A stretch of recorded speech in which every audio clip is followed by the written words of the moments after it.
வெள்ளக்காரி மாதிரி இருக்கனா? அம்மா நீ சட்டை போடையே மறந்துட்ட. என்னது சட்டை போடலையா? சியானா இதான் சியானை பத்தி ஃபேஷனு. அப்படியே உங்க அப்பா நாட்டமே இரு. ஒரு கூல் இல்ல உனக்கு. இதோ போட்டிருக்கேன் பாத்தியா ஜாக்கெட். இதெல்லாம் ஃபேஷன். இதெல்லாம் உங்களுக்கு எங்க தெரிய போகுது? அம்மையே உட்காந்து தச்ச சியானா. ஒழுங்கா எடு. என்ன போனை அப்படி இப்படி ஆட்டாத. எங்க பாத்தீங்களா எந்திரன் ஸ்டிச்சு? இது வரவே வராதுன்னு சொன்னீங்க, பாத்தீங்கல்ல வந்துருச்சு.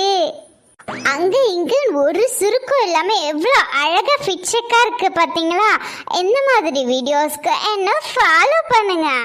தெரியாதவங்க தெரிஞ்சுக்க என்ன டவுட்டோ அதை கமெண்ட் பண்ணுங்க. எல்லாரும் அம்மா கையெல்லாம் ஒரே வலிக்குமா, போதுமா? ஏய் இடி உடுவ சியானா, இது நைட் ஃபுல்லா நான் உட்கார்ந்து மனப்பாடம் பண்ணேன். எவ்வளவு கஷ்டப்பட்டு மனப்பாடம் பண்ண தெரியுமா?